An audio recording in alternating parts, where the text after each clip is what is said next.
Hello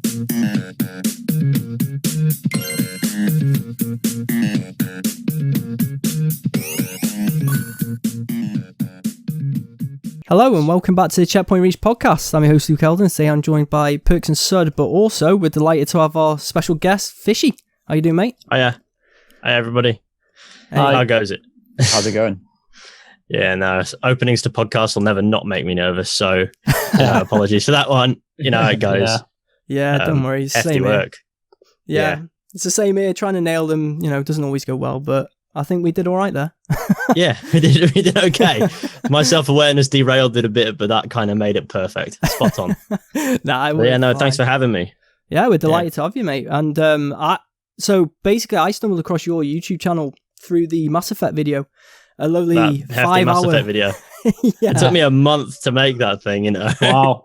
I'm not From recording surprised. to editing and script writing, and obviously I had other projects that I was working on, smaller things that I'd put out in between and streams, and altogether it took me a month from start to finish to get that video up, and I'm quite glad that it's doing okay now. It just passed 30,000 views, and can't complain. It deserves the views, mate. I watched it in 3 installments. I got through it. I think that was the intent of the bookmarking, though. To be fair, watch it in installments. Don't watch it all at once. I watched it all at once, several times. Well, we'll put a link in the description below as well, so everyone go check it out. It's a really good video, and especially if you like Mass Effect. And that's actually one of the first topics we want to jump into. It's obviously the rumours. Well, is it rumours or is it confirmed yet that Mass Effect? I don't think it's confirmed because nothing's confirmed until somebody official says something, in my opinion. But there are certain rumours about a Mass Effect Trilogy Remaster, if that's where you were going with that. Mm-hmm. And I don't know too much about it. I just know that a couple of people have said that they know that that's the thing that's happening, and I don't know to what sort of credibility these people are speaking with. But it is fascinating when an outlet that's, I guess trusted by a lot of people comes out and says, well, this is happening. And then other people saying it might not be announced at EA Play, which it wasn't, but it's happening and stuff like that. So I don't know what to think about it, but I'd like a Mass Effect Trilogy Remaster, believe me. It'd be great. I think we all would, wouldn't we? Big fans. Yeah, I think with the rumours, to be fair, I've seen a lot of prominent YouTubers talking about it as if they kind of know it's real. Yeah. And it's just not been announced yet. Because, all the rumours point to a holiday release and 2020 release, so that's what they're saying. So, and obviously N7 Day as well would be a good... When is N7 Day? November 7th. November 7th. Oh, that makes sense. Yeah. How did I not put that together? It's like May the 4th. I know, it would make sense because you're talking like around that period as well if they want like the holiday sales and stuff like that. So trying to get people to buy it as well. So I it's not confirmed, but I'd be very shocked if we don't see it now. To be honest, this year. I think it makes sense. Yeah, I think it's one of those games. It definitely deserves the remaster treatment. I'm not exactly the biggest fan of remasters or rehashes of games, but in terms of trilogies that have earned it and have absolutely nailed what they've brought to the table so far, I'm ready for it, and I'd definitely play them all through again. I'd definitely spend 60 hours plus on each one doing miscellaneous things that are of no relevance, but that's what I want. That's the joy of Mass Effect, though. Nothing has to be relevant. You just want to do it. It's just how it goes. No, I'd quite happily play through the Mass Effect games on a whim. I think I've proven that because that video was just a massive excuse to replay the Mass Effect games above all else. But also, I feel like though Mass Effect 2 and 3 haven't aged particularly poorly. Mass Effect 1 is in desperate need of at least some form of revamp and some form of upgrade. Visually speaking, obviously they can't do much about the engine in a remaster. That'll probably be mostly the same. But I think on the visual front, there's a lot of things that they can do with the first Mass Effect game.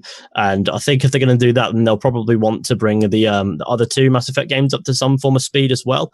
So with the new generation coming, of course, as well, this is a bit of an awkward time for a remaster, I will be honest, but if they wait until the next generation and then drop it as like a launch thing for that, or if it's like cross generation, we'll be able to see it in all its glory, I guess. So I I think my point here is, though Mass Effect 2 and 3 don't necessarily need a remaster, it's the kind of game that if they remastered it, it would just be worth playing again. It would just be fantastic. So I do look forward to any potential announcement with that. I think with the first game, I think the main issue a lot of people... I know obviously you'd want a visual improvement, stuff like that, goes without saying, but it's the combat, isn't it, in the first one? I think a lot of people would want to see some improvements. Whether they can do it or not, I don't know. Because you're talking is that going to be more of a remake then, rather than a remaster? I don't know. You can change some. There are some remasters where they do sort of alter some of the mechanics a little bit to make it a bit more playable and accessible. I think one example of a remaster where they did that in a small capacity is Assassin's Creed 3. When they remastered that, they changed some of the mechanics. Like now you can aim with your bow, and you have a weapons wheel that isn't in a pause menu that takes like 10 seconds of animation to get to. It's just there, and then you're out again. And there's stuff like that streamline the experience a bit more. So maybe they could do stuff like that. But in my opinion, Mass Effect 1's combat isn't where it sort of falls short. There are other areas that are quite difficult to fix where I think it does. One of which is a lot of interiors look the exact same. Mm-hmm. That's definitely true. And there are other things as well, but for the most part, gameplay will be loose. Everyone knows, like, come on, that's Mako, everyone's biggest wish, isn't it? The Mako to have a little bit better control. Control it, yeah. I don't know. I quite liked bouncing about. So that thing would go up anything. Yeah, it really. Yeah, I could literally go up anything. It was fantastic. Like I landed on one of those planets, looking for the armor for Rex. Because I noticed this, people don't actually know the significance of getting that armor, because people think that, saving Rex towards the end of Mass Effect is purely on your Paragon or Renegade. But if you get his armor, you can just save him no matter what your Paragon or Renegade is. Yeah. And people didn't know that. People were like, that's wrong. But no, it's right, because I did it. So I did it to save myself a little bit of time, because I had to. But no, I noticed that when I landed on that planet, there was like over a massive like ridge, and on the other side where I needed to get to. So I just drove over it, and I was gone. It was fantastic, just up and down. No need to. You shouldn't have been able to, but the game. They allowed it. The game allowed it, so I had to do it. It was fantastic. Yeah. I will say, I think with the Mako driving, though, we all know that I think they could probably improve the controls, obviously the Mako and stuff like that. But I actually, in a way, a lot of people, this is an unpopular opinion, but I actually quite liked the fact that the planets were quite sparse on the first one. With the Mako, I kind of like the fact that they were really open. I like the fact that... so do I. Yeah, it felt like space. It felt like proper space to me. And it's like, I think that gets lost with the second and third one a little bit. Yeah, I mean, with the second one... Yeah, gone. No, that's all I was going to say. I was just going to say, I think that aspect of the first game gets lost with the second and the third one quite a lot, actually. Yeah, no, in the second one, it comes in a DLC. The Firewalker pack, is it? Where you have the M44 hammerhead. And as far as downloadable content go that you're paying money for, it's a dreadful DLC. Because all you do is you go around scanning planets, and it's not necessarily as open anyway. And I feel like that's the sort of shame of it. Again, the M44 hammerhead makes an appearance, regardless, in the Project Overlord expansion, and that's pretty cool. But I think it doesn't have the same effect as the Mako, where it's like an open expanse where you can explore stuff. And that's something I'll give to Andromeda to its credit. You do have. Yeah, I forget what the fucking name of the tank is. Sorry excuse my French. I forget what the name of the tank is. The thing that you get about him, because I only ever played through that game once. But at least you can explore that in a more open form again. And that's something that I think is pretty cool. But it didn't really have the same magic as Mass Effect, because I wasn't too invested in that game. So, well, we've praised parts of Andromeda in the past, haven't we? We've gone along those lines of ways of thinking. We know it wasn't the best, and I know it's slightly a different game from 1, 2, and 3. It's not a numbered sequel as such, but it definitely had its moments. It was terrible for some people more than others with the visual glitches. In general, it did have some magic that was just a little bit lost along the way. I think. To be fair, I think my biggest issue with Mass Effect Andromeda is it took you 2.5 million light years away, or was it billion light years? I don't know. I think it's 2.5 million light years away to another galaxy, and then it had you chase a MacGuffin for the entire game. And I wasn't too keen on that sort of narrative where the entire game is just you looking for this thing. I forget what it was called again. It was, and then you find it about halfway through the game, but as it turns out, no, it's not it. And then that's the rest of the game. So I can't really relate to Mass Effect Andromeda on too many levels, but I can give credit where it's due. It did sort of revamp that like Mako exploration sort of aspect at the very least. And I mean, it was a bit more responsive I find in the sense that it didn't feel as light. It felt kind of a bit more realistic. And obviously it was not, it had required you to at least go anywhere other than a straight line. And I feel that's an improvement, but it kept that open feeling. So I quite liked that, but it is a shame that Andromeda fell a bit flat otherwise for me. People can like the game, people can hate the game. It doesn't really make a difference to me. You like what you like, it's all good. There are some certain good aspects to it, and it's just a shame that it didn't, pull off Mass Effect too great.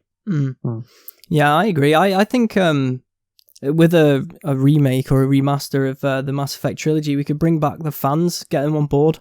Hopefully, because obviously Andromeda divided the fan and the community, and as a result, it doesn't look like we're going to get any more new games. I don't know, it got put on ice for a bit. I don't know if they changed their stance on that of late. But it's funny because I think this remastering, remaking, whatever it'll end up being, that'll probably be like, I think EA and BioWare probably look at it and go, well, let's see how this does first.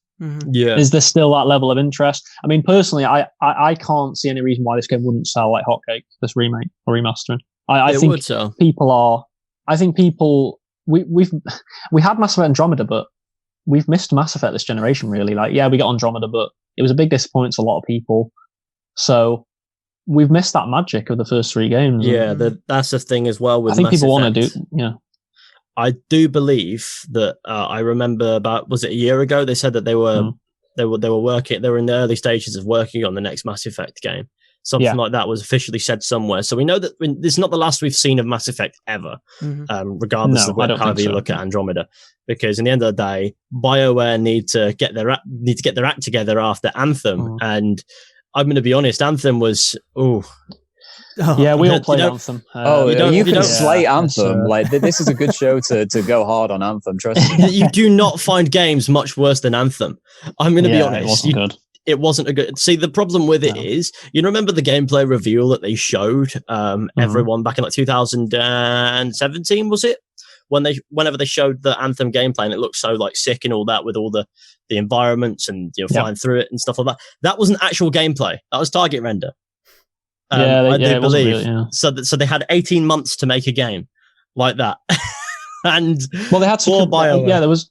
Well, I mean, we talked about in our podcast, was it like a year ago about the Jason Schreier article? Yeah. About that massive, lengthy. Yeah.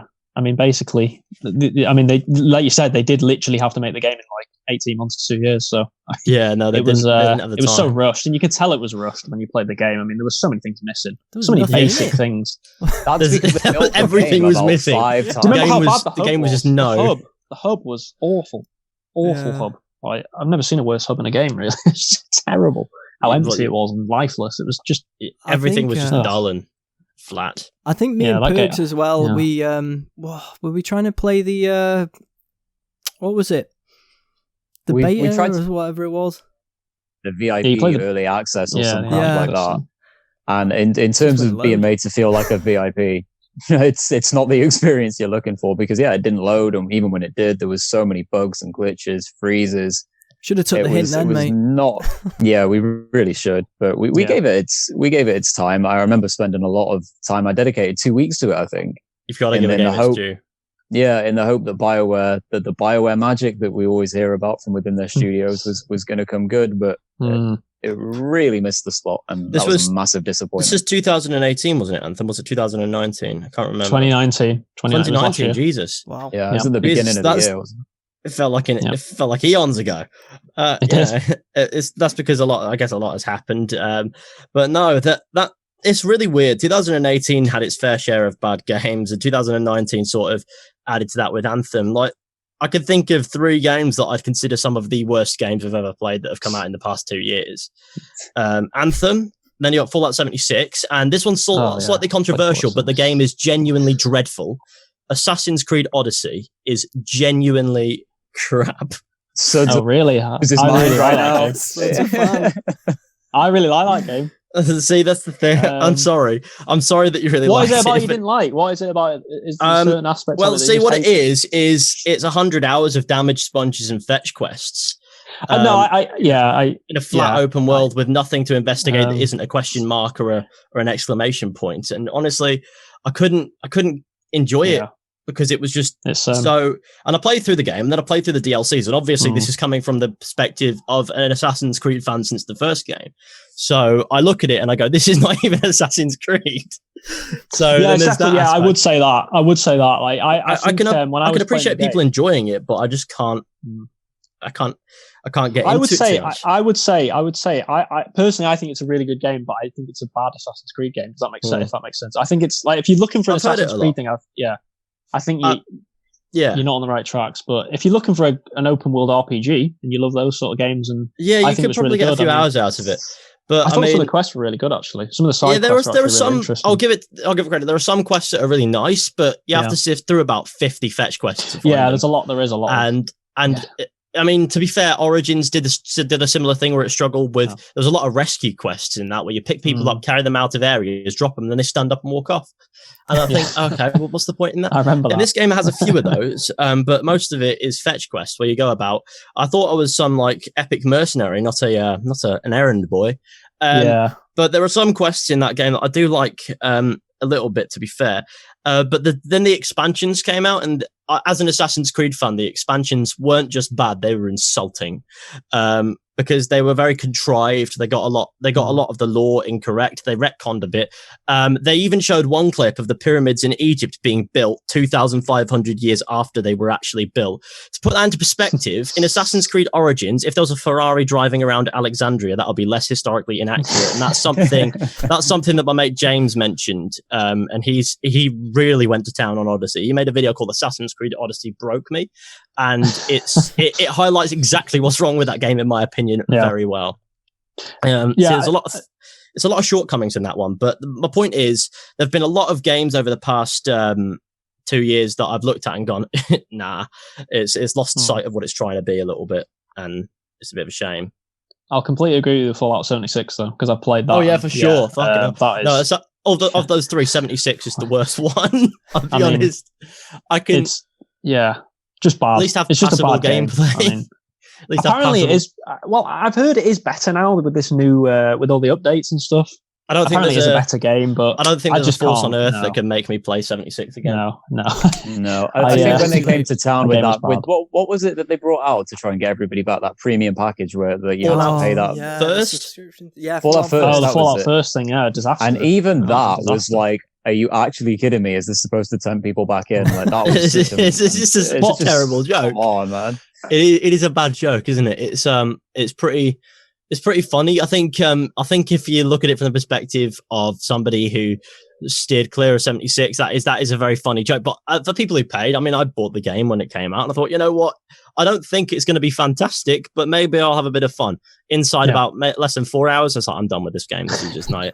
This is just not the experience I thought I'd be having. There's no NPCs in the game. There's literally no NPCs. I thought there was an expansion that came.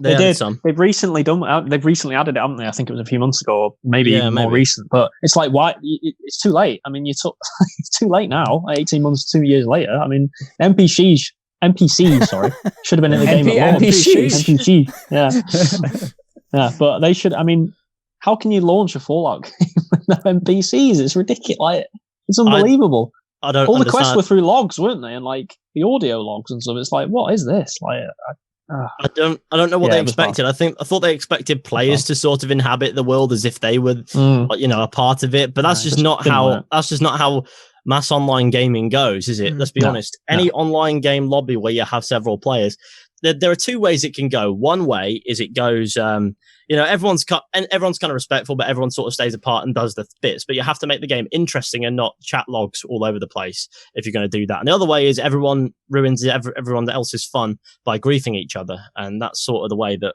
Fallout 76 goes. The thing is about that, and I find this really funny, is the challenge that you can when you challenge players, they have time to respond to it. They can like place turrets down and then accept and stuff like that. They can just ruin you if you challenge somebody because they get the time. All I remember from that game is them saying, I remember them clearly saying at E3 when they revealed the game, they might have been just after they said like, nukes would be really hard to get, they'd be really challenging and stuff like that. It'd be hard for people to launch them. Honestly, the amount I played that game, and there must have been at least 5 or 6 nukes launched, even in one game session. It's like, well, it can't be that hard then, can it? And it's like, it ruined the game. It was like, you just be like, and you just take that emergency, like, the sirens going off with the nuclear. It's like, what is going on? And you get caught how many nukes do you, how many, how does the nuke even affect the world? Does it do anything? Does anything happen? Or is it just like a big kaboom? It does, yeah, no, it does, yeah, if you're caught in it, obviously you die instantly. Well, that's the entire map, isn't it? It's a nuke. Yeah. Well, no, it does affect an area for a while. Like, you have all the sort of, all the, like, smoke and, all the gas and stuff like that. And, if you go in it for too long, the radiation goes up. And you can explore it if you've got a gas mask and stuff like afterwards, but it just happened too frequently. It was like, oh, come on, again. You'd hear the siren, like, goes like, really? I thought these were supposed to be hard to get. They talked about the codes being all over the map and stuff. There must be all over the map, which is a piece of paper in the drawer next to the nuke. Probably. They're just listed in the numbers. But no, they're still supporting it though, aren't they? So what it is it's probably the same codes all over the map, and once they're found, or you can Google them and find out what they are. Probably keep doing it over and over. Yeah. Someone put them on Reddit, I believe. That'll be exactly how that happens. You just have to go through launch control then. Yeah. To go in with something like that, I think it needs to be procedurally generated and it's different each time, or it rotates, because if you just have the codes there waiting for you, you're just going to go in and shit on people's worlds, and it's not how that game like that should really be. It shouldn't be so accessible to just destroy everything like that. You see, that's the thing about Fallout 76. It shits on its own world. So with any luck, a nuke would be kind of pleasant by comparison to what else is going on. There's nothing really that interesting. I think the most fun thing I did in Fallout 76 is sit down in a house with a guitar and just sort of sit there doing my thing. It's the most talent I've ever felt like I had. I'm not a very talented bloke, so it's fine. It's a fantastic little guitar, but the game itself sucks. I can't get behind that game at all. I'm so glad I never played it. I'm so glad I never played it. Yeah, I'm so glad you never played it. I hope playing that guitar was worth you £45 or whatever you paid for it. It's I luckily for me, I got it when it was a £10 it was for me. To be fair, that was like what, a month after. To be fair, the game's price dropped really significantly, really quickly. So I was always like, well, if you need a new dartboard, this is where you go. But beyond that, it's not passable as a game, is it? If I wasn't such a big Fallout fan of, Fallout 3, I even like Fallout 4. I know that's the most unpopular one. Fallout New Vegas for me is probably I don't know. I like 3, but New Vegas might be the best one looking back, to be honest. I think I prefer New Vegas as well. Like Fallout 3 and New Vegas are the two really, those are the Fallout games that I really like. Yeah. Fallout 4, I thought it was enjoyable. I played through it. I liked it. I didn't quite like the protagonist was voiced because I thought it defeated the point of a Bethesda Game Studios game. Yeah. But beyond that, I thought it was a good Fallout game. It had a lot of aspects, but it wasn't Fallout in the sense of that sandbox RPG, because it wasn't really. No. Didn't really take that voiceless protagonist idea, which you provide the voice to the character, you become that character. That character is you. Instead, you've got to play it through this proxy, and it doesn't necessarily always flow so well. And I feel like that's one of the reasons why Fallout 4 is perhaps not as popular as 3 and New Vegas. And on top of that, there's the sentiment of 3 and New Vegas in my mind. Like these are proper. There's obviously New Vegas is Obsidian, but there's a Game Studio style, of RPG. But I like 3 and I like New Vegas a lot. But no, I'm with you guys on that one. I'm voting for 3. I think that was my entry into the Fallout series. Obviously, before that, they were a very different style of games, the way they were developed. See, the biggest difference between 3 and New Vegas is how you travel the open world a little bit. See, it's a balancing in what you find. For example, in Fallout New Vegas, if you go off of the road very much, like often you'll probably find yourself in a spot of bother or in danger and stuff like that. But that's New Vegas for you. But but in 3, if anything, it was the roads where you'd find the most dangerous stuff. So you've got to find your own path to avoid those things. And that's something I prefer about 3 is if it's just, there's no safe path anywhere. You've got to figure it out.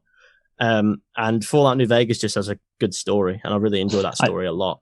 I just remember every time I went off the beaten path in New Vegas, it was them giant cazadors. Yeah. Time, and they'd sting you and you'd go all woozy, and they were a nightmare to fight. Sometimes they were on the path, to be fair, but yeah, all over the place. Yeah, one of which was right outside of the opening town. I've forgotten its name already. Right outside of the opening town. The name of it, If just follow it backwards out of town, you just get there and it's right there. Yeah. It'll come back to me in a minute. It's the one where you find the cowboy robot, and he's cool. He's a cool guy. The New Vegas had the death claws. There was was it the mine? With the death claws, there was tons of them. There was tons and tons of them. Well, they're terrifying death claws. I feel like that's something Fallout 4 did well. Make the death claws genuinely frightening. That's true. There was one where you go into like this like museum, it's like a museum old church place. You go in, you go under, you arrive underground. You hear like the room vibrates, and you hear like a roar upstairs, and you're like, it's about to kick off. And then you go up, and it does kick off. It's not just a death claw; it's one of those big bastard death claws with the scary name, and it just clocks you, and you instantly know you're screwed. Fortunately for me, I had a fat man, so it was okay. I remember with 4, the death. What I loved about 4 was the part of the map that was completely irradiated. Yeah. I really like that part, because when you found a death claw in that part, you're like, right, I need to get ready here. Yeah, no, you have to be careful. Because sometimes you think there's one and there's like 3 surrounding you and stuff. So that's the thing. There are lots of death claws down there. There's lots of all kinds of creatures. Giant, was it like a giant scorpion thing? Am I remembering the rad scorpions? I remember. Yeah, they were a bit of a rigmarole.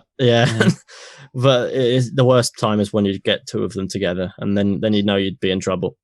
The rad scorpion and a death claw show up, because it wasn't uncommon where you'd get both of them showing their faces, and that's the misery of it. And I forget what they called that area, but it was like it had a name that was coveted in the characters that you met in Fallout 4. They're like, you don't go there, you don't go there, and it's like, well, I'm going there, and then you realize why you don't go there. I'm not going there. There's some fun stuff out them ways. So I guess just bring it back to Mass Effect. Yeah. I mean, I guess you've got a favourite one out of the 3. 2, probably. 2, yeah. I think we all agree there. I think that's a common statement for most people. But see, 2 is the juicy character-driven middle part where you get to experience all these characters. You've got a massive crew, and they've all got loyalty missions, and you just get to know a lot of characters. You see characters from the old games, and then you get introduced to some characters that you don't think will be significant, and they are later on in 3. And there's a lot of connect there, and the suicide mission is really quite. I love that mission. It's one of the most tense missions I think you can ever play in any game ever, because anyone can die at any moment, besides from like Joker. Every single character can die. Even Shepard can die. Yeah. I was actually going to talk about that mission, because I don't know about you guys, but when I first did that, like you kind of get a vibe from all the upgrades that are available in the section on the ship, and if you do people's loyalty missions, they're more likely to be on your side and do well for you. Yeah. But when it comes to assigning the roles at the end, like I went in completely blind to that. I hope everybody else did as well, because that was part of the magic of it. And you have an idea of where people are going to succeed, but then like you'll put somebody somewhere and you think, what's going on there? How the hell did they die? And it's all just kicking off at once. Yeah, you've got to be careful. Yeah, sorry, I was just going to say that suicide mission. When I first played the game, I remember actually you didn't believe me, Perks. I did it. I got really lucky. I think I did it without anyone dying. I just must have got lucky. Yeah, I just don't believe people that tell me that. I've always still doubt it to this day. Yeah. I've got I've got this thing where I always have to let somebody die. I feel like it adds to the kick of it, and it adds to the point. Like for example, in my playthrough, Miranda went goodbye. The reason why I did that was because I didn't necessarily look for anything. I just went, I know what works here, but I do also want to get somebody killed to sort of elaborate the point a little bit. Yeah. But also, just because, well, I'm not that lucky. No, I do know exactly what I would have changed to make to get a full run there. All I had to do was swap out Grunt for Morden and take an escorting, and then everything would have been fine. But no, Miranda had to go to prove the point that characters can die here. Otherwise, what's the point? But yeah, I think the first time I did the suicide run, like not everyone died, but about half the squad, half the team did. I kind of remember it quite vividly. It was traumatizing, but it's like these characters, they're so much fun, but now they're all deceased. Garrus lived. Every single time Garrus lived, and that's the only thing that matters to me. He died on my first one. I was just going to say, he's the only person that died for me. You can't like that. He goes really? It's the closing door section. Yeah, that's where he died for me. He gets hit by the bullet and just slumps, and that's it. That means, though, really? That means that you guys missed out on Garrus in the third one. And Garrus is amazing in Mass Effect 3. No, Garrus is great. Garrus is the best mate. Yes, I know. I redid it. Oh, did you redo it? Fair enough. I was like, I ain't playing this. You always do it to keep. You've got to keep Garrus. It doesn't matter what happens. Who else dies? Mass Effect 3 without Garrus is wrong. Yeah, it's. I think for me anyway, it has to be the best character, best side character in the whole game. Yeah, Garrus, the best companion. I think he's an amazing character.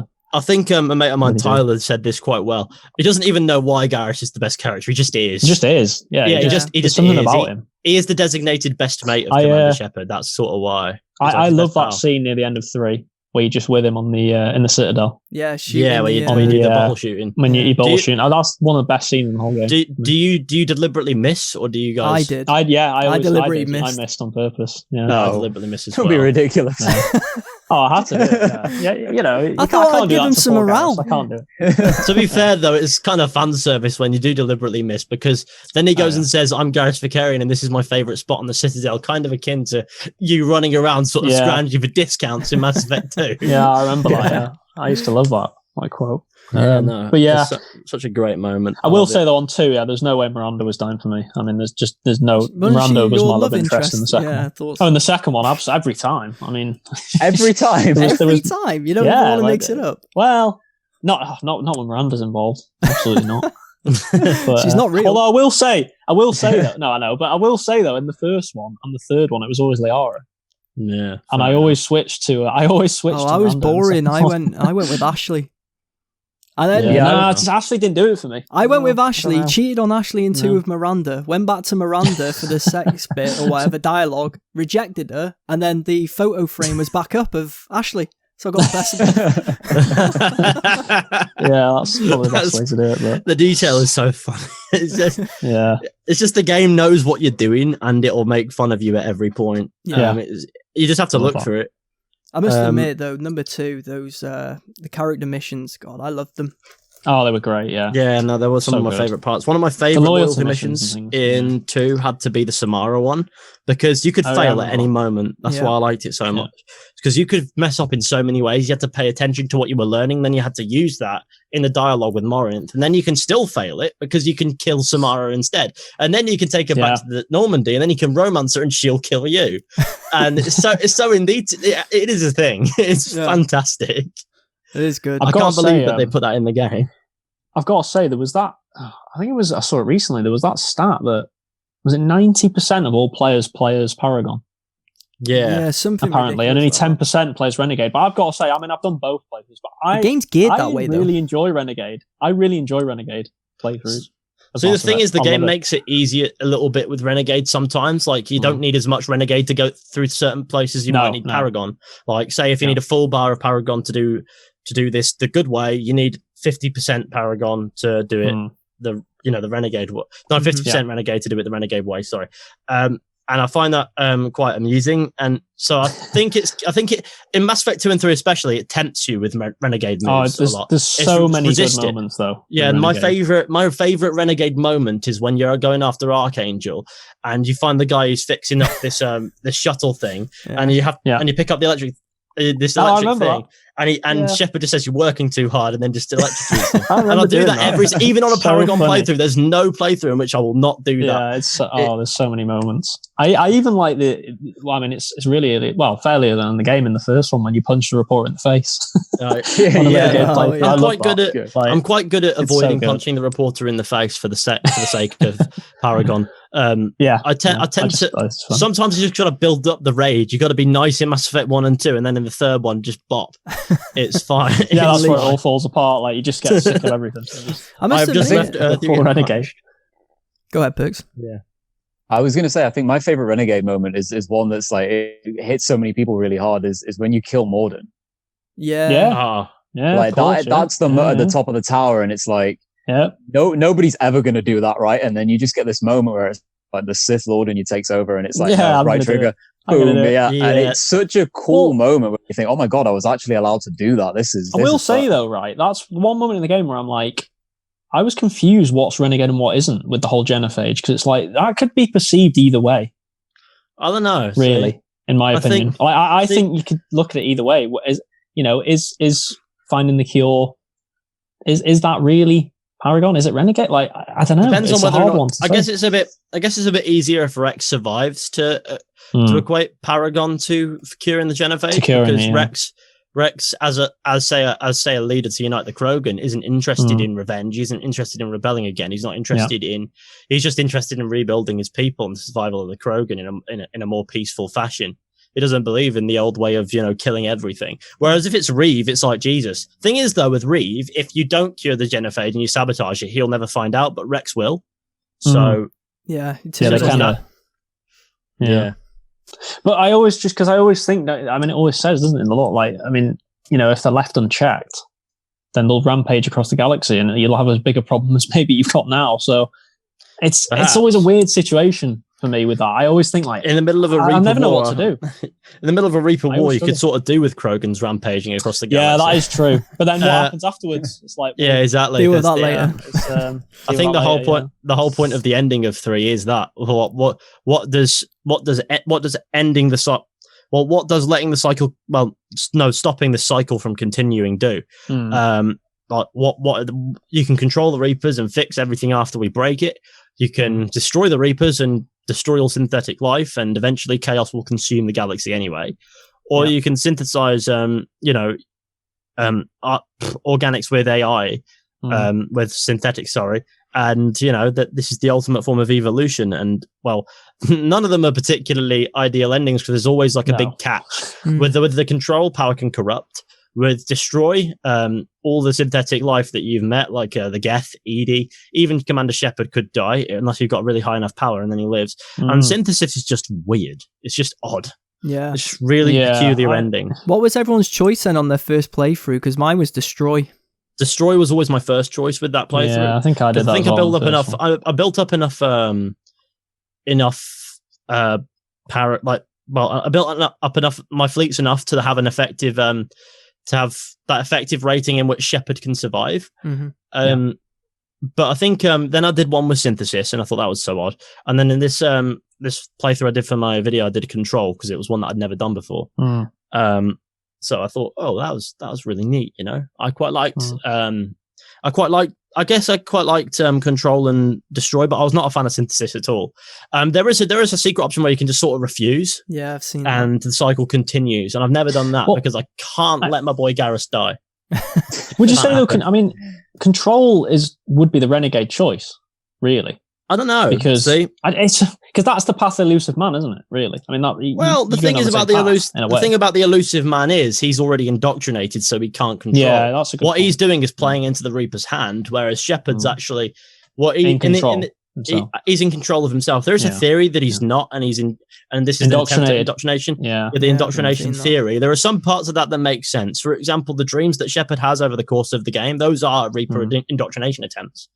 And that's terrifying when you think about it. That child is just an indoctrination attempt.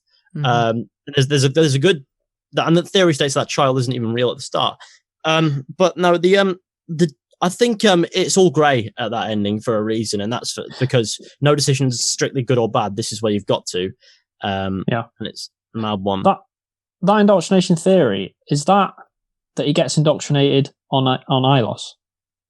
No, it's I don't think he gets. No. Is it like not, that far back? No, it's not a theory that Shepard's indoctrinated at all the time. It's a theory that over the course of Mass Effect 3 especially, the Reapers try to indoctrinate him. He's had a lot of contact with Reaper tech. Now Shepard is it's stated at several points that Shepard is remarkably resilient to Reaper indoctrination attempts. To the point where the Reapers perceive Shepard as a threat, as the Leviathan says in 3. As I think it's mostly the indoctrination theory focuses over the build-up of Mass Effect 3 to the end, and the ending of Mass Effect 3 being completely in Shepard's mind to play as indoctrination, with Destroy being the only ending in which he doesn't come out indoctrinated. And it would make it kind of good, but also it never plays that out right. So it always plays it out as if it's actually happening anyway. So it doesn't really. The theory, it works in redeeming the ending in the eyes of a lot of critical minds, but it's still the same ending. It all ends the same. It doesn't. I guess the game still. I don't know if I want to give the Mass Effect 3 ending that much credit, because it doesn't deserve. No, I don't. I don't hate the ending. Don't get me wrong. I don't like it though. I like the trilogy. I don't like the ending of 3. No. Once the fleets arrive, it's downhill. Actually, the speech on Earth and then it's gone. But I don't want to give the ending that much credit as to say, no, this is indoctrination attempts. 2 of these endings are they're just completely wrong. This ending is actually happening, sort of thing. Because Shepard when Shepard's, if you've got to the point where Shepard's alive, like we've got your effective strength that high that if you do the Destroy ending, Shepard survives. He sort of like takes in a big deep breath, but he's back on Earth. But the thing is, he'd be on the Citadel if he in the industry. So I guess that's sort of where you see the cracks in it. Yeah, there's a lot of unanswered questions, really, isn't there? It's like, was Anderson there before you? When you get shot, when Anderson gets shot, you're holding your stomach where the bullet went. How did the elusive man control your mind? Is another one that I like to think about. Like what has he learned that allowed him to do this? Is it the Reapers? Because they wouldn't. I don't know if Shepard was. That's not an ability that we've seen the Reapers have exactly. Is to control someone's body, but not their mind. Doesn't exactly work quite like that. I don't think. Could that not have been? I mean, I'm just throwing an absolute wild theory out. Could that not have been something to do with the rebuilding process? And too. When they rebuilt Shepard, could they not have done something there? I mean, maybe, but I think they didn't want any anything like to change Shepard, because they wanted him to defeat the Collectors. And obviously by this point, the elusive man, I think he was undergoing the indoctrination process because of his eyes. It's a dead giveaway because he had eyes similar to Saren's. So you can tell from the start too that the elusive man is under the Reaper influence somehow. But well, they do say, don't they? I mean, he says, "Rebuild Shepard exactly how I was. I don't want any differences. No change. No differences. Miranda wanted to install a control chip. To make sure she did. Yeah, Shepard was compliant, and the elusive man said, "No, we need Shepard as Commander Shepard." And I think 3 sort of proves that Shepard isn't under control at all. But then I guess the ending of 3 is like it's so. I just think the ending of 3 is.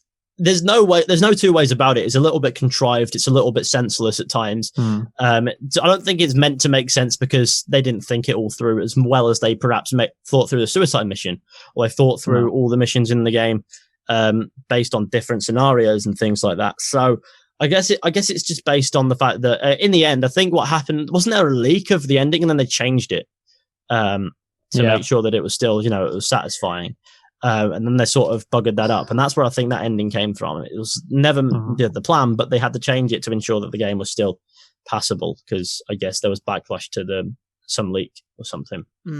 I don't know about you guys, but with the ending, whichever of the options you actually chose, I didn't necessarily feel the impact of it in the way that you would feel the impact of doing or not doing character missions throughout and building up loyalties, or I don't think suicide mission went. You could choose any of those options, and for me, like I did them all on different playthroughs, and I was like, yeah, it's just abrupt, it ends, oh well, and it's like you built up this this knowledge and you've built these relationships over all these hours throughout all these games, and then at the end it's just like it falls off a cliff. It's just gone, and it doesn't really matter which option you pick.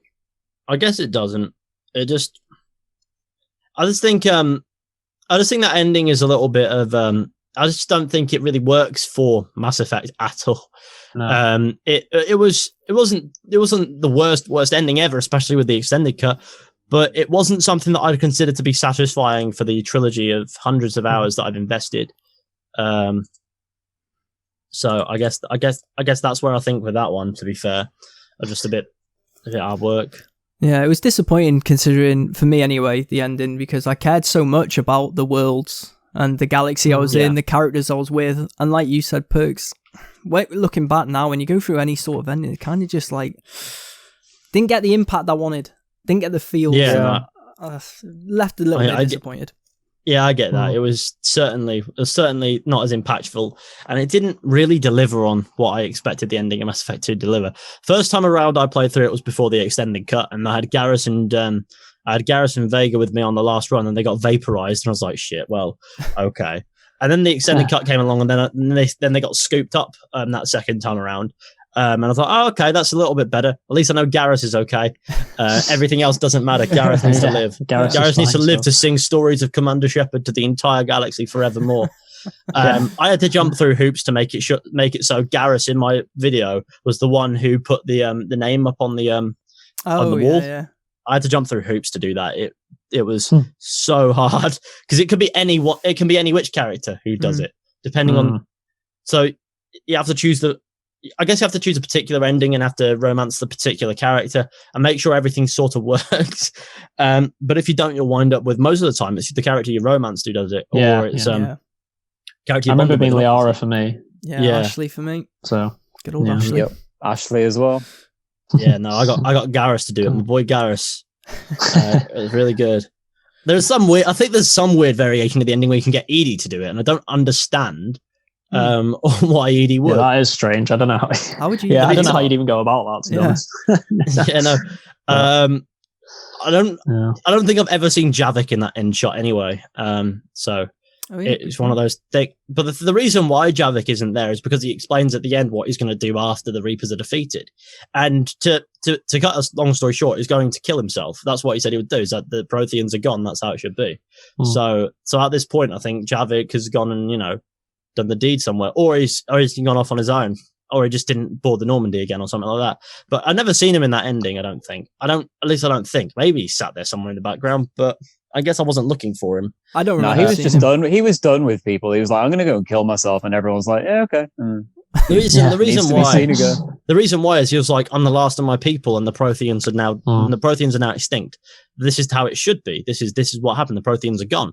I'm gonna go to the graves of my fallen comrades, and then I'm going to join them. That's what he said. That is the way it should be. And I guess that's what he. I guess that's sort of what he's trying to say is this is not my future. This is your future. This is like the Protheans are dead. I've fulfilled my task. I've defeated I've helped defeat the Reapers. I'm ready to go. And that's where it goes. And good old Javik. He was a funny character, to be fair. Well, unfortunately, I never got to play with him as a companion because I didn't get to play DLCs, really. So I'm hoping that I'm assuming with the remaster, they'll include all the DLCs, because I really want to play the second DLC. One. I haven't...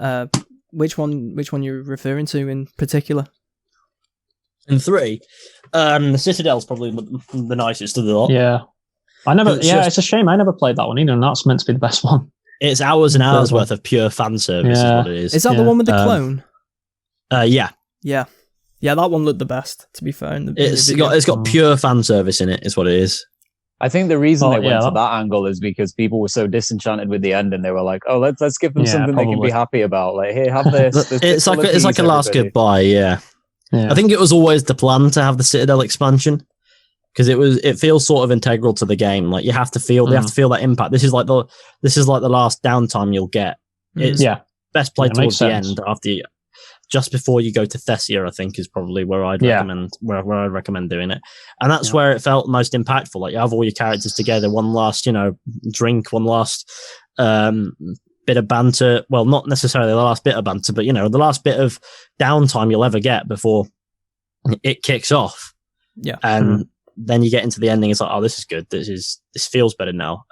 You have to feel more satisfied before you get to the ending in a journey story like this for it to feel anything to feel the impact of that. And I feel like it does wonders for it, but the ending, you can't take away from the fact that the ending is still not really that great. Mm-hmm. So it's one of them ones, unfortunately. But the Citadel DLC is something. If you're going to play through Mass Effect again, I 100% recommend doing those expansions. If the remaster comes out, obviously I'd expect the expansions in the games to be a part of the base game. Yeah, in the remaster. They'd have to be, I think. They'd have to be, otherwise there'd be serious backlash for if. Oh yeah, I don't think there's any doubt they'll be in there. I can't. Yeah, I reckon any scenario where they're not. And I reckon if they're in there, then they're 100% worth doing. So it's just a case of, I guess we'll have to wait and see if that remaster is even a thing. God, I hope it is. I really hope it is. I really want to play through the trilogy again, and I know I can just jump back in and play it whenever, but I kind of want to wait now with these rumors and go through. Yeah, I want to. Yeah, so because I always say I can't. It's probably 4 or 5 times I've played through the trilogy, to be honest. And I usually play them every couple of years, but I don't know. With this one, it's like I always get temptation to go back to the originals, but I'm like, nah. But I really want that remaster. As soon as I heard that announcement, I was like, nah. I want to wait. I want to. Yeah. Yeah. I want to see how they do it, because let's not pretend here. They could easily do a really shoddy job of this as well. This is EA we're talking about. I mean, with remasters, especially. They might. I mean, for all we know, it could just be almost ports jobs. I mean, I don't think it will be. I think I can't imagine them getting away with that, to be perfectly honest, just doing ports. I think they'd have to have some sort of upgrades. I'd be surprised if they did that, upgrades, especially with how strained the fan base is. I think they can't get away with just doing that. But this is EA we're talking about, so you can never rule out that possibility. They might just look at it as a cash grab. Yeah, well, if they were to do a remaster, EA would always treat it as something of a cash grab. Doesn't mean they won't necessarily delegate somebody who wants to do well with it. Like with remasters, they usually wind up going to somebody else entirely than the people who made the base Smaller game. Team. Yeah, it's not usually a team. It's not. Sometimes it's sort of outsourced a little bit to somebody else entirely. As opposed to somebody that works for them. With EA, they'll probably put it to somebody under them, of course, because it's EA. Yeah, I'd assume so. But I know that a lot of remasters are done by developers that specialize in remastering games. Like there are development companies out there that specialize in remasters. Bluepoint obviously comes to mind as the prominent one, of course, with Shadow of the Colossus and obviously there's Demon Souls. Of course, so remake, whatever you want to call it.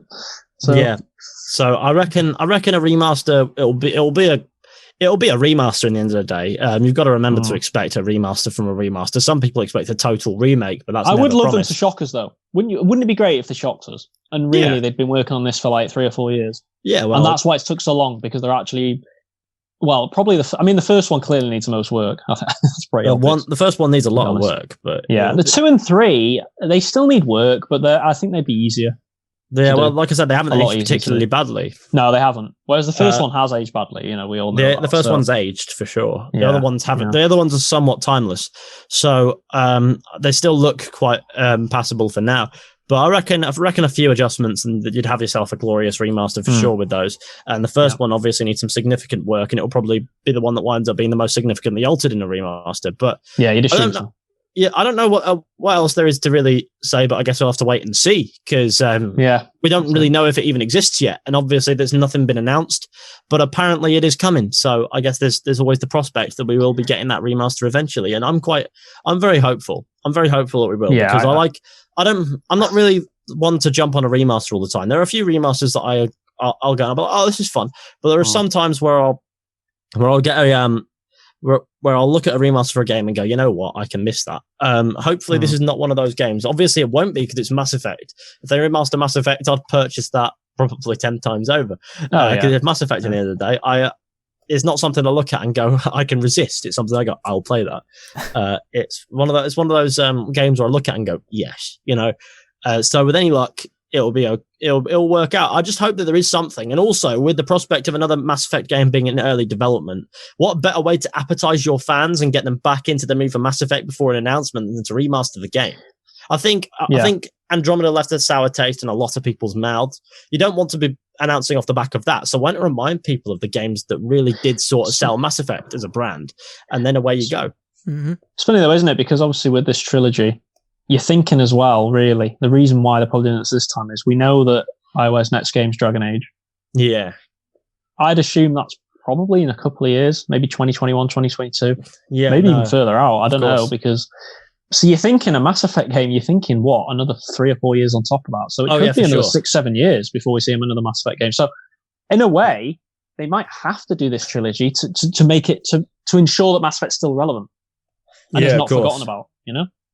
So that could be another reason why EA maybe are quite keen now to do it. Yeah. Whereas they weren't before. And I would say. No, definitely. Yeah, no, I'm with you on that. And you know what? I actually quite like the idea of some time being in between the remaster, the potential remaster, and also like what would be Mass Effect 4 if they were going to go down a numbered route. Because I remember back as a random example, like when we played the Borderlands Game of the Year remake, and then it was so soon before we jumped into Borderlands 3. Spoiled Borderlands 3, didn't it? It was just like, you think you're really looking forward to something, and then you go and you're like, oh, this is good. And then it just taints the next one a little bit because you didn't need it as much as you thought you did. So I think if you were to play like 1, 2, and 3 for like 60 plus hours each, you've got nearly 200 hours of game time. And then 10, 12 months down the line, you've got Mass Effect 4. I don't know how well that goes, but I think, hey, if it's like you get 1, 2, and 3, you can play through them whenever, and then you've got like a 3 or 4 year gap on top of that, maybe even 5. That's okay with me because my last memory is a positive one, and I haven't ended on Andromeda. The fan base isn't split. We've gone through all the originals; they're all classics, and then I'm ready. Like if it's 5 years away, I'm ready, and I'm actually excited for that time to come, rather than thinking like, okay, what's next, and just getting through it like systematically like that. Yeah. Yep, yeah, I totally plenty agree. Of time for Mass Effect. Like I can wait for Mass Effect. I'm quite happy to wait. Plenty of other stuff to play in the meantime. Yeah, I'd like to see something eventually. But I think if they do a remaster now, it'd be a great appetizer, especially. Yeah, I think it would help put people back on the right path with it. Yeah, rekindle the love for the Mass Effect series, which is something we all want. Yeah, for sure. But yeah, and there's some other topics that we want to cover today as well, and that's apparently a new report claims that the much-rumoured Xbox Series S, or Xbox Lockhart, will be revealed in August, after it was originally scheduled for an E3 announcement. According to Eurogamer sources, Microsoft had originally pegged June as its announcement month. The site now reports that the Series S will get its own reveal, presumably in an inside Xbox-like showcase in August. So, is this something we're looking forward to? Well, personally, don't sound so excited. No, I mean, I guess it depends really how what your ecosystem and stuff. Because, I mean, as we all know, I mean, I used to be a massive Xbox gamer, but I mean, more recently, I've kind of shifted towards PlayStation.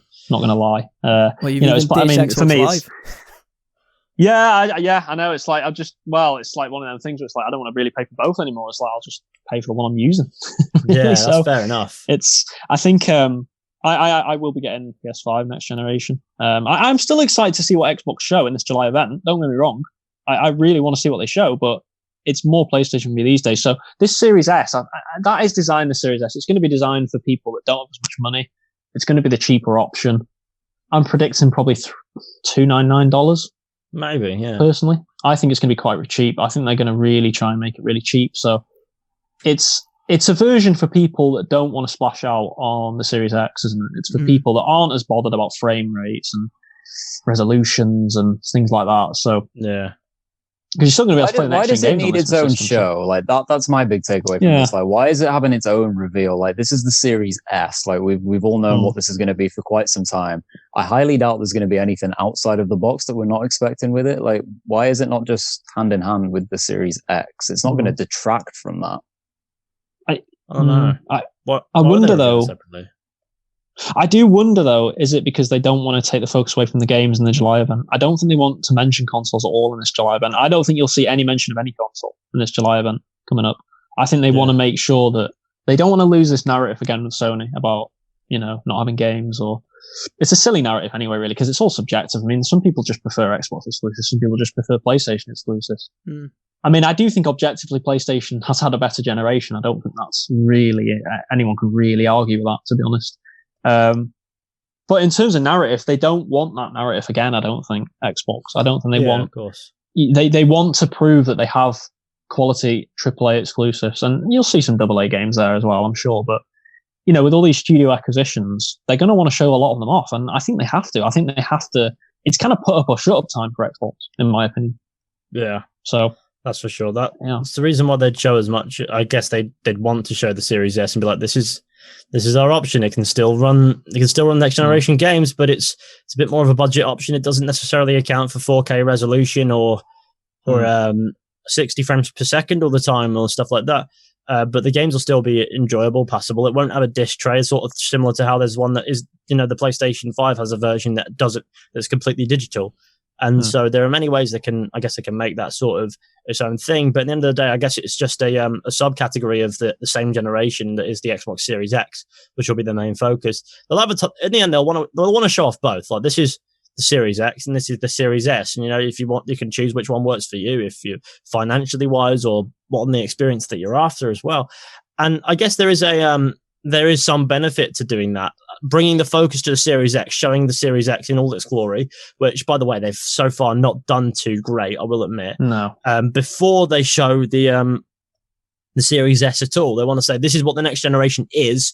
However, this is now a version that we have as well that is for those who aren't necessarily keen on splashing as much money, don't necessarily care about hard disk copies, don't necessarily, care for frame rate or resolution. So I suppose there is a point in, drawing the attention towards what they're doing with their more powerful version before they bring out the least powered version. I mean, whichever way you look at it anyway, I'm not likely to buy into Xbox next year anyway, because I play mostly PC a lot of the time. And also I have a PlayStation 4 and I'll probably get a PS5 for the exclusives you get on that end. But when it comes to games that you can play on Xbox that are exclusive to them, thanks to Microsoft, you can get a lot of those on PC anyway. And honestly, I don't see much point in purchasing a console, especially not with the kind of power that my PC has.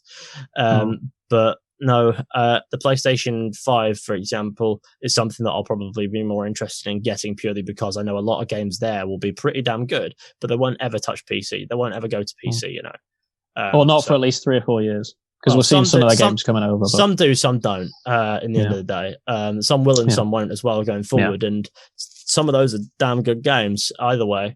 But with Xbox, a lot of them do wind up on PC more or less around the same time as they wind up on Xbox. Well, I think it's their policy now, isn't it? I mean, their policy is, I'm pretty sure, I don't know if there even is going to be any games that don't release on PC at the same time. I mean, you look at all their exclusives coming up. Halo is going to launch on PC at the same time. I guess. So, that's the big one, Halo. Halo on PC is huge. Massive. You've seen the success of the Master Chief Collection on Steam. It's been huge. So they're not going to go back now. Sea of Thieves is still trending number 1 on Steam as well. So really, for my PC, which has more power than is promised in the Xbox Series X anyway, is going to be able to play all the games that will be exclusive to Xbox, and therefore there's no real point in getting an Xbox Series X. It'll just be a little box cube thing that I'd struggle to find space to put. So I guess it's a generation of Xbox consoles I can miss. I didn't get an Xbox One, to be fair. I wasn't too interested. I have my PC again. And I only got a PlayStation 4 back in 2018. And I guess there's that. So on the Xbox front, I'm not really too into it because I just don't know too much. Because I'm not looking into it because I'm not really considering getting one, if you get me. It's funny though, because you actually don't need to, because you've already nutshelled it right there. You have a PC, you don't need an Xbox. That's pretty much what it comes down to, and you don't actually need to know any more than that. Exactly. I have a PC that can hack it all. I don't need an Xbox Series X. No, this PC was it better handle those games. Otherwise, I'm gonna have some serious words with it's not gonna like it, because this thing has a bit of kick. I made sure to get one with a bit of kick. It was nice. But with PlayStation, of course, they're not Microsoft affiliated at all. They're Sony, so they don't have you don't have Sony computers and things. No. So, which would be so odd. Imagine. Okay. But no, when it comes to the PlayStation 5, that's something that I'm more interested in getting, because I know there'll be games on that won't be able to get on PC at least for a few years, and in a lot of instances ever, that will be worth playing. And I reckon that'll be more my speed, if you will. Yeah, I'm interested to see the Xbox S, because I'm different situation. I don't have a PC that I game on, but I'm leaning more towards the PS5, and I've spoken to Perks and Sud quite a lot about how I'm contemplating just buying the Xbox One X. The Xbox One X. Just you might as well. Like, ultimately, that's all you're going to need. Yeah. Like for at least a year, maybe 2, like probably 2, given the setback the pandemic will cause. So you literally can save money for 2 years and then buy a knockdown version when they actually release some exclusive games for it. Exactly. There you go. Because this generation will probably move into it, like, or ease into it probably. It won't be straight this game then that game. I reckon there'll be a lot of time where it's like, this is coming out on both generations. Yeah. And then eventually that you'll get to a point where, you'll have the games. Obviously, PlayStation is doing with their exclusives. A lot of them are going full throttle next gen. I haven't heard a similar thing with Xbox. I've just heard this will be on Xbox One and Series X. And okay, right. Yeah, okay. The Xbox family. I think one of the notable. I think there's there's a few notable exceptions. Resident Evil 8 obviously is only going to be on PlayStation 5 and Series X. That's one of the notable games I know isn't coming to PS4 or Xbox One. So I think there will be like a few. I'm not sure, about the PC. I'm not 100% sure. You might doing a Red Dead Redemption 2 and not coming to PC for another year. It could well be on PC though. Like I haven't looked into it myself. I'm not too into Resident Evil. It'd be strange if it didn't come to PC. To be honest, no, there's a lot of games don't. No sense, but at launch, yeah, they come later on, don't they? Come later. A lot of games though come at the exact same time, and those are the games that those are the games that I prefer when everything launches at the same time, because when playing PC is obviously a huge risk. People will spoil stuff for you. But it's another reason why I have a console, for the sake of having a console as well, regardless. It's obviously going to be the PlayStation for the reasons I've already stated. But the reason why is because some games come out on console far before they come out on PC. And, it's just better to get it at the source as opposed to get it later on. And that's cool. I'm okay with that. I've got that corner sort of covered, I guess. That's the way to put it. Yeah. Yeah. But, there's a good way to look at it. I am intrigued to see what happens though with this, and the next article that we wanted to talk about, because I am really excited about this. I think you are too as well, Sud. But the Harry Potter RPG is reportedly due in late 2021. Warner Bros. Interactive Entertainment. The Harry Potter one, yeah. Is that the one that leaked like a little shot of it? And it did. Yeah. And it looked leaked gameplay footage. And it looked pretty early. It looked pretty early. It looked quite rough. It looked rough. The footage, it didn't look. Yeah, Harry Potter RPG. I know a few people are quite keen on this. Well, that was a couple of years ago, wasn't it? Now, so you'd expect that it's advanced on since then. Was it since the development? I thought it was maybe it was last year. Could have been last year. I thought it was last year. Yeah, it could have been last year. Yeah, you might be right. Could have been. I do remember the footage being relatively recent-ish, but I don't know. So yeah, Harry Potter RPG. What's the score with that then? Well, it's apparently going to be released in late 2021 on PlayStation 5 and Series X, according to Bloomberg. And I tell you what, I can't wait for this. I mean, I love the Harry Potter franchise and the world, and I just think to play an RPG game in that setting is going it suits it so well, doesn't it? Yeah, it really does. It's for me. I think. I mean, I know we us two. Luke definitely played it. I always hark back to the Chamber of Secrets on PS2. Yeah. I love that game. I really love it. It's such a nostalgic game. I have a couple of videos where me and a mate of mine play the really old PS1 games. Oh yeah, I remember the Philosopher's Stone. Yeah, no, those are pretty funny. I think what makes us laugh every single time is seeing Hagrid in that game. It's just a mesh face with a beard. Yeah, it's not good. and a massive wig. Front-ended by a bus and then like rendered onto the screen. Like, oh my god, yeah, it's terrible. Yeah, no, I do like PS1 Hagrid. We give him nicknames. We make fun of him. There's a lot of things in that game that really make no sense whatsoever. Like Hagrid sends you to jump to platform across platforms with lava below you, and it's like, Hagrid, I'm a child. Yeah, that is quite funny, to be fair. But no, I think. Sorry, I was just going to say with this. But no, I do think this is exciting times. If you're out, Harry Potter in general has seen a resurgence, hasn't it? Anyway, I mean, Is it? It's always been big, Harry Potter. It's always been big. It's been pretty damn big, yeah. And then it kind of had a bit of a lull after the main films were out. But then obviously with the recent films, the spin-offs, I can't remember what they're called. Beasts, and the second one's awful. Yeah, it's bad, but it definitely got a resurgence in popularity after that, in general, in Harry Potter, I think. So I think now is definitely the right time to bring a game like this out, in my opinion. Yeah. I think it's a perfect time frame to bring the game out. New generation, you can do different things with it that you couldn't do on last gen. So I just think it's an enticing prospect playing an RPG in that world. I just think that world is so rich, so lore heavy, and it's so rich. Think of the areas you can explore if they did it properly. Like if they did it right with the current technological advancements in the area, they could. There's no telling what they could do. There's a lot that they could do, especially with this next generation coming as well. It could be gigantic, is what it could be, and it could be completely uncompromising. Because that's the thing that the solid state drive, for example, is allowing, is that it's less compromise in the game. It's less. It's less about building the world so that some areas can, as you go through some areas, others can load. It's all loaded now because it's just you can Well, you don't need to worry about that. Sorry, because digital. Solid state drive, a solid state drive can load it all instantly. So you don't need a hard disk that's to find it first. Mm-hmm. So you don't have to go through an area that gives the hard disk time to go from A to B. We saw an example of that, didn't we, with Ratchet and Clank at the the PlayStation show? Yeah. I'm sure we did, yeah. A few weeks ago. You saw how, Ratchet kind of jumped through the worlds and it was loaded instantly. Just instant loading on the worlds. And it's like, if they can do that in a game of this level and this significance and how big the game you'd assume would be. I mean, if you're talking about the entire of Hogwarts, you're talking about the other areas that are mentioned, so like think places like Hogsmeade and just all sorts of places like that they could do so well. Like, I just think it's an enticing prospect. It really is. I think it's something that would excite a lot of people. Yeah, it would be. It would be. Do you know what it would be like for me? It would be like when they first announced the Crash trilogy. Remaster trilogy, and you got that sort of excitement of being a child again. Like it's like nostalgic sort of. Yeah, I remember playing this on PS1, and I mean, look how well that game did sales wise. It absolutely sold gangbusters, really. Yeah. So I think that Harry Potter RPG could have the same success. I really do. Can I tempt you to play it, Perks, or are you just gonna shit on it? It's this again, isn't it? Every time we talk about Harry Potter, what's wrong with Harry Potter? I'm just not a fan. It doesn't appeal to me. Fair enough.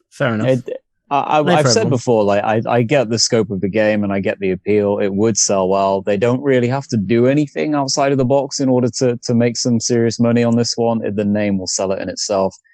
But I will say this: if they just come out with a Harry Potter RPG and it's a token gesture just to fan service or give people what they want, I don't really care much for that. I would like to see them go in completely different directions with a game like this. Have the settings and have things that people are familiar with. That's fine. But come away from what you would traditionally expect from a game like this. I don't want to play as Harry Potter, or I don't want to play as Harry Potter's made up best friend. I want this world to be like, here's the world, and everything in it is just like, these are the things that you kind of have had reference to before, but haven't been fully explored. That would interest me. If it's just an RPG along the same grounds as the films or things we already know. No, it's apparently separate. You create your own character. Yeah. Apparently it's a separate thing. So and like everything, like that's what I mean though. Like if I can make my own character, but I still have to like go along with like Harry and Ron and like Hermione and all that. Like, that'd be pretty bad. I don't care. Like that is not what I want. I believe it's years after that, so you don't have to worry about that. And you work your way up through Hogwarts to the Ministry of Magic. Yeah, and as long as it's darkly themed and it isn't aimed at the younger generation, I might be tempted into it, but I don't really care much for a like watered down Harry Potter experience. I think it might be more darkly themed because if you think about the films, they progressively got darker, I guess, essentially. Yeah, they did. Yeah, definitely. And the fans grew up with them, so if you're aiming for those fans, you should probably make the game a little bit more darker themed. So I think. I'd agree. Yeah, they've got such an opportunity to smash out of the park, and I really hope they do. I'm really excited. I've mentioned that so many times that you know it's true now, but it's something I'm looking forward to. But just before we wrap up with the podcast, I do have a question, Sud. Have you finished Last of Us 2 yet? I have. I finished it 2 days ago. You want my thoughts on it? I mean, I won't give spoilers, obviously, because...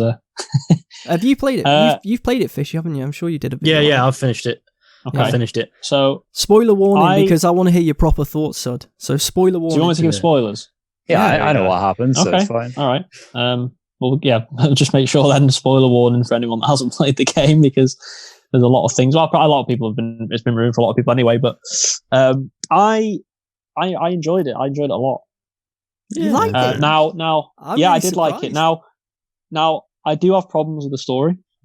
I don't think it's as good as the first one overall. Certainly not. No, I think the first one is a superior game, but I will say this game does things I've never seen in another game before. And there's some amazing things. I mean, the combat's fantastic in this one. I think it's way improved on the first game. Yeah. The AI, it's the smartest AI I've ever seen in the game. Yeah, they flank. I think the AI are incredible in this game. I think they're just amazing. Like, especially the Seraphites, the way they whistle and things like that to each other, and it's so cool. It's so cool. The first time you encounter them Seraphites is one of the best moments in the game. It's so good. They ambush you and you have to kind of escape, or you can kill them, or you can try and stealth your way past. But it's so good. I did have problems with the story. I'm not going to lie. There were certain aspects where I was like, I think they could have done better there. So what did you think then of Joel's death? Obviously, Joel's death was... Well, I didn't actually mind the fact that Joel got killed. Like, I expected Joel to die in this game. It's just the way it happened, I didn't like the way it happened.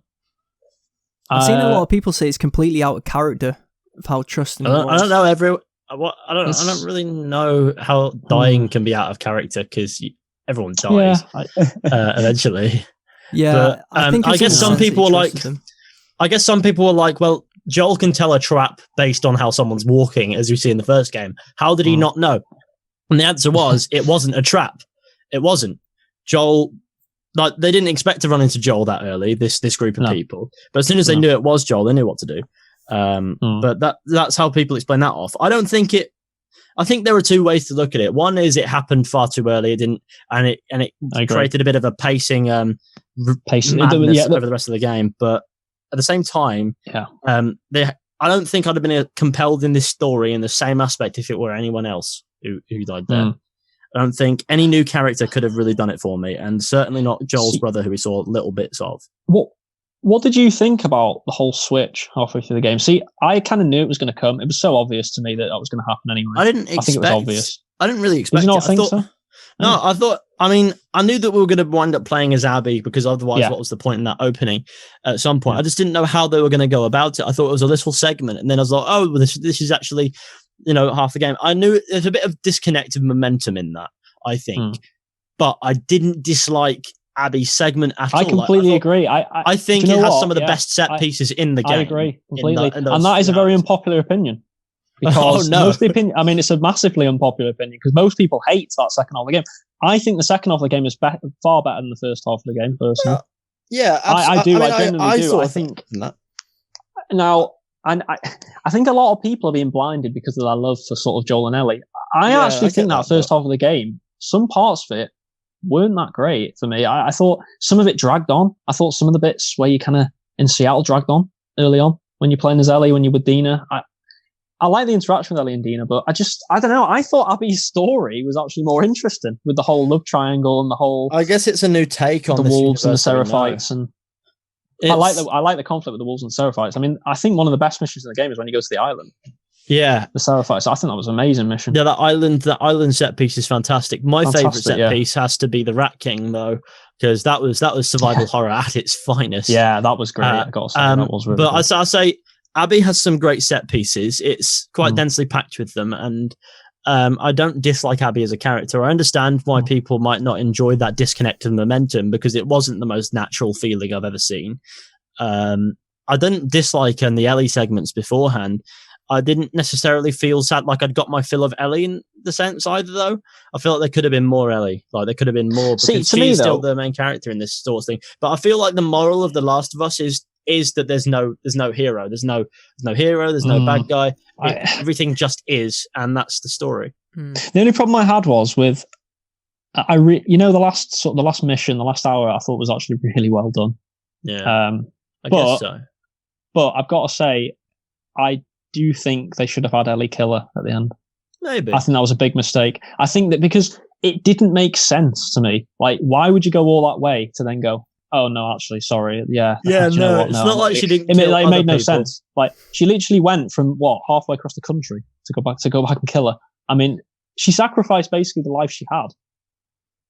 And then because there's that bit, isn't there, with the cutscene where she's got the baby and Dina, and they're kind of like a nice, happy family, and then it's like she suddenly turns sides because of a little bit of pressuring from Tommy. Oh, actually, yeah, you're right. Like, I don't know. I think there's a little bit of disconnect there. See, I just think it didn't make sense. I agree. I didn't dislike what they were trying to do with it, obviously, but in the end, I felt a little numb. I feel like this isn't the last that we'll see of The Last of Us. No, there's definitely. I look at that and I go, this feels like a middle part. This has middle part all over it.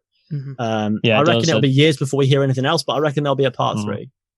I do as well. I completely agree. I don't think they're going to want to leave it alone. And it'll come full circle. The entire point of The Last of Us Part 2 is, in Part 1, Joel was not a good guy, but he was the guy that we experienced. In Part 2, Ellie's not a good person either. Like, she's not good, she's not bad. Neither's Abby. She's just a survivor. Neither's Abby, and that's the point. Yeah. And at the end, that's the realization of that. Now, Part 3 would be coming full circle with this sort of thing. We saw Abby with Levin sort of like a similar dynamic to how we had Joel and Ellie. There's a little bit of mirroring there, but it's not 100% quite. But I feel like we'll have in Part 3 that could be with Ellie and somebody else. Like that could be where it goes from there. But you never know. Luke and Perts, I guess a quick one for you. You've watched it, haven't you? You didn't play it, but you watched it. I watched it. You both watched it. Did you both? You both watched it as full as you could. Anyway, most of the scenes. Yep. It seemed like all the set pieces and scenes. Yeah. What did you used to? What was your impressions then? Well, I haven't seen it. Perks might be different to me, but because I watched the first one as well, because I didn't have a PlayStation 3 at the time. Right. I wasn't as connected to the characters. So all I could really go off is watching it and someone else's game, play through and people talking about the characters and their opinions. But when I watched it, I did think, it's going to piss a lot of people off. I can 100% see that too. Yeah, and that's been the response. It's a very divisive game. It is, but to be honest, it actually looked an alright game. It looked pretty good to me. As far as games go, but it's a narrative game as well. You have to take into account the narrative pitfalls, unfortunately, and they're not completely unjustified from people. There are some things that genuinely don't make too much sense, and there are some things that genuinely feel a bit out of pace, out of the character of what the game's trying to go for. But in the end, I guess it boils down to what your preferences are in the storytelling and what you expected from The Last of Us. Like, I only played The Last of Us last year for the first time. So I wasn't waiting for 7 years for this continuation with bated breath and that. I was quite happy to just go with it. Like, I wasn't too fussed. I didn't have any anticipations or expectations. And also, I'm not a huge fan of zombie tropes in games at all anyway. So going in, I thought, it's just a game that I'll play and I'll enjoy, and I'll enjoy the story. But it did okay for what it was. I think it was pretty damn fantastic in a lot of aspects. In some other aspects, it has some definite plot problems, and those problems bring down that plot quite significantly in a lot of ways. But I see it both ways for that reason. Like, I don't think I have exclusively good opinions or exclusively bad opinions about this game. I feel like I live in the middle ground, and looking at the internet, this game has something which I refer to in my videos a Marmite effect, where people love it or hate it, and it's one of them. I think a lot of people's ideas on this, and I fell into this category as well, because I saw a lot of the early leaks and spoilers that turned out to be very, very true, is that people that had been waited with bated breath for 6 or 7 years for it, they already knew what was going to happen going in. They had this pre-made up idea in their head of The Last of Us 2 is going to come out. We're going to get so much more Ellie and Joel. And then before you even play the game, Joel's dead if you didn't manage to avoid any of the pre-release leaks. Yeah, it's a bit of a disappointment. So I guess when you're going in after like 7 years of an expectation that's been building, knowing that your favorite character is dying at some point in this game, and then it hits you so soon, it's like that for me is the biggest problem that the game had, is that it's actually not something in the game. It's something that happened as a transition from one to the next. And it's like, people already had the idea that they didn't like this game because they knew what happened before they played it, if that makes sense. Hard to turn around. And then you've got the whole Ellie on a crusade, killing people all over the state and all over the country in order to get revenge. And then people haven't quite bought into the idea that she can just be peer pressured a little bit and then she decides to change her mind and not go through with it at the end. But I think that's really important to bear in mind what Fishy was saying before. It's like, it's not just going to end like that. There is going to be another part, but it could be 7 years away. And I don't think people are too content to wait 7 years for something that should have, in their mind, happened. Now. I get that. I feel like Naughty Dog's well aware that the ending to The Last of Us Part 2 isn't intended to be satisfying. It's intended to have a point, and it does feel like there's another point to be told. There's another story to be told yet. It does feel like there's something else that they want to tell us, and I guess we'll just have to wait and see on that front to see what that actually winds up being. I think it's worth remembering as well. Yeah, time will tell. The classic of the podcast, but it's worth remembering as well. Back in the day, when Empire Strikes Back came out, people hated the ending when they first reviewed it. That's a good point. Obviously, as it's grown on, it's probably widely known as the best Star Wars film in most people's opinion. Yeah, most people's favourite, isn't it? Might be worth seeing how it plays out with the third installment, as I think there will be one. Yeah, I think the final settles, people will see it differently. Yeah, that's what I mean, yeah. I will say that the final point I make on the game is this game felt the most sort of next-gen game I've played for a long time, though. This felt like a game that could have been on next gen, almost. Yeah. Visually, it's stunning visually, stunning game. Yeah, it did look fantastic. Like I said, the advancements of the AI compared to the first one, amazing. And I just think it was a great experience. Like we've all said, I think we've all got problems with some of the narrative choices, but I still really enjoyed my time, and I think I'd probably give the game a 9 out of 10 overall. I still think it's a 9. Yeah, fair enough. Personally, but I can't really assign a number rating to games anymore because I feel like I've realized that anything below 7 out of 10 is just missable. So the number rating quickly becomes 1 out of 3, 2 out of 3, and 3 out of 3. Yeah.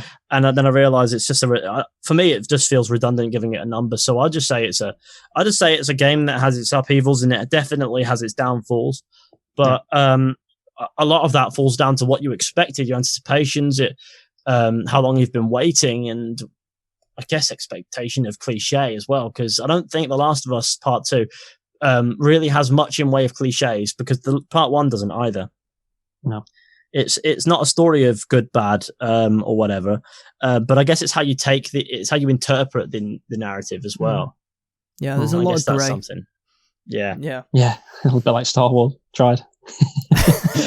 Very unsuccessfully, let's add, with the in my opinion anyway, with the Last Jedi. You know how much I loathe where you're going with that. Last Jedi and well, both of them are terrible. I'm Rise. Let's stop it right there before Sud gets on this rant. I'm going to go on a rant again about Star Wars, so better end it there. Hey, I agree. You know, sorry. Maybe a discussion for another day. Yeah. Of course. I'll quite happily have that discussion. Don't get me wrong. There are so many things I can pick apart about those films. We'll have to get you back on for the Star Wars reviews. Get you back on for that. Yeah. Absolutely. Yeah. You know where to find me. Well, anyway, guys, that brings the end to the podcast. So if you are listening to us on YouTube, please like, subscribe, and leave a comment below with your thoughts on the topics we covered today. If you're listening to us on any audio platforms, please leave us a nice review and pass on the pod. And of course, a big thank you to Fishy for joining us. We really appreciate it, mate. No worries. Yeah, thanks for having me on. I'm always quite happy to talk to people. It makes me happy. Great pleasure, honestly. Yeah, thanks. It's nice. It was really good. Normally our special guests are our friends, so this is this is something different. It's nice to have someone different come in. So I'm very, very happy to join you guys. You got a good podcast going on over here. You got a great dynamic, and how many followers are you on these days? Then, just out of curiosity, just to figure it out. 327 subscribers. That's pretty damn good. 370, isn't it? Well, you're doing pretty. You're not doing pretty damn YouTube, good. Yeah. With any luck, you'll keep growing and growing, and it'll be fantastic. You know, I'm always happy to find a new gaming discussions podcast to listen to. I quite like listening to podcasts, so I'm sure I'll tune in the future and do bits there. And of course, when this episode goes up, I'll make sure to do some promotional stuff if you permit. But of course. Thank you for having me. And no worries. If you ever need me, you know where to find me for that Star Wars discussion. Well, quite happy to have it. We have been planning on having it, so we're happy to have you. At some point in the future. Again, thanks very much, and we appreciate the kind words as well. And if anyone wants to follow Fishy, YouTube link will be in the description below. I mean, any of our 300 people who haven't checked you out yet, go and check him out. Plenty of time. There's always more people. Yeah, no, I appreciate it. And socials, do you want to give them out, Fishy? My Twitter is at EJ Woodgates, which is basically my initials. I'm not that professional, obviously. and my Instagram is fishy with 2 E's on the end, so FIZHYEE, and those are my socials, I guess. Perfect. And I'll also put links in the description below. Where can people find you, Sud? So for me, it's just on Twitter at David10Spud. Perky. And I'm at JG Perks. And you can follow me on Twitter and Instagram at Leld, LEL3Ds, add a 9 the end for Instagram. You can also follow the podcast on social media, Twitter, Facebook, and Instagram at ChetReachPod. And as I've mentioned before, all links will be in the description below. But again, thanks for joining us ever, guys. And also thanks to Fishy. And we'll be back next week to discuss some more game news. Bye, guys. Yeah. All right, take care. Guys. Bye, guys.